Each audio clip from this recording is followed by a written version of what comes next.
Hey, it's Random, and today I've got a SWAT nuclear for you. So this is Nuclear Kill episode 7, and I'm playing a bit of multi-team hardpoint on Hijacked, and I go 72 for free in this match, and all 72 kills are with my gun. So this is definitely one of the best returns I've had in terms of gun kills, and I enjoy these kind of games more, just getting gun kills instead of swarms and stuff like that. It's just more enjoyable to play, and usually when you get about 70 kills with your gun, you get about 15 or 20 deaths. But somehow I seem to keep it down to about 3 deaths, and it's definitely one of the best matches I've had in a while. So in this match I go on a 36 gun streak. I think 2 or 3 of the kills are with the Remington shotgun, and that's just because I ran out of ammo, so I didn't particularly want to run around the map stabbing because it does not work at all. So I picked up the Remington, got a couple of kills until I could find a scavenger kit, and then I went on from there. But the guy I killed to get my scavenger kit, he nearly kills me in such a bullshit manner, it was ridiculous. Because I point blank, well not point blanked him, but I shot him 3 times in the back with the Remington, which would normally be a 1 or even a 2 shot kill. But it takes 3 bullets and he doesn't even die, and then I kind of hide away to reload, and then I pop back out and kill him, and he gets so close to killing me, it is ridiculous. But I did eventually kill him, and then I went on from there to get my nuclear. So in this match I do also go on 2 different streaks as well. I go on another relentless streak, and I also go on another ruthless streak as well. So I could have definitely turned this into a double nuclear, but if there's a way to screw it up, I always do it, and that's exactly what I did.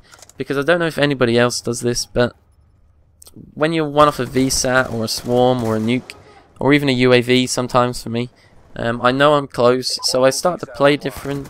I'll start to camp a bit more, because I always feel campers always get 1 or 2 kills before they die. So that's my theory, I'll just get 1 or 2 kills and then go on from there. Or I'll rush around the corner into 5 people and try and pick 1 or 2 of them off, and it never happens, and it always gets you killed. If you're on a nice streak for a nuclear or a VSAT or a swarm, don't change your playstyle because it will get you killed, and that's exactly what I did in this match. And I kind of deserve it because I shouldn't change how I play, because I'm playing really well and then I somehow think I should change and then it gets me killed. So it's kind of a stupid thing to do, but I always do it. So anyway, the SWAT gun. So where to begin with this gun? I hated this gun at first and thought it was an awful gun. But I persisted through it and found that it's one of the best guns on the game for me at the minute anyway. Because I'm noticing SMGs aren't that powerful anymore. So I'm using a lot more assault rifles. And this assault rifle is more about being accurate than any other gun on this game, because the rest of them you can just spray and pray that it hits people. But with a SWAT it's all about being accurate, so it did take me a while to get used to it. And there's 2 setups that I have for this gun. The first one is the one I'm using in this match, and you might slightly tweak it because it's kind of a bit of an overkill on attachments. But in this match I'm using Hardline, Scavenger Toughness, No Perk 3 and a Bouncing Betty. And I'm using No Perk 3 because I have to have Primary Gunfighter on with the 3 attachments. So I've got fast mags on the SWAT. I also have quick draw handle and laser sight. And I think it's kind of pointless having quick draw and laser sight, because you usually associate these 2 attachments with close quarters combat. So you're either going to aim down sight quicker with quick draw handle at close quarters, or you're just going to blind fire more accurately with laser sight.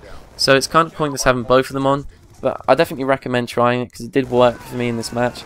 But you could just take one of them off and then have a perk 3 and a pistol, or perk 3 and a concussion or something like that. Whatever you prefer out of them, because personally I'd choose Tactical Mask or Dexterity and a B23R pistol or a 5.7 pistol. So the other setup that I have for you is the one that I'm using at the minute, and I actually prefer it. I haven't had a nuclear with it yet, but it's still a nice setup. So the setup that I have for you is a red dot sight and fast mags.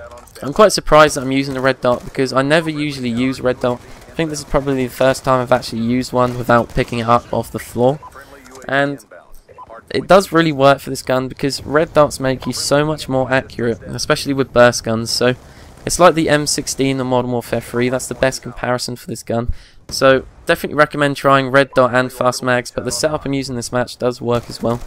So it's a 4-day weekend, guys, so I'm going to try and upload one every day for 4 days and see how it goes. And I'm not going to promise it, but I'm going to try and do it anyway. So anyway, guys, I'm going to leave it here, and I hope you enjoyed, and I'll see you tomorrow, hopefully. Anyway, goodbye.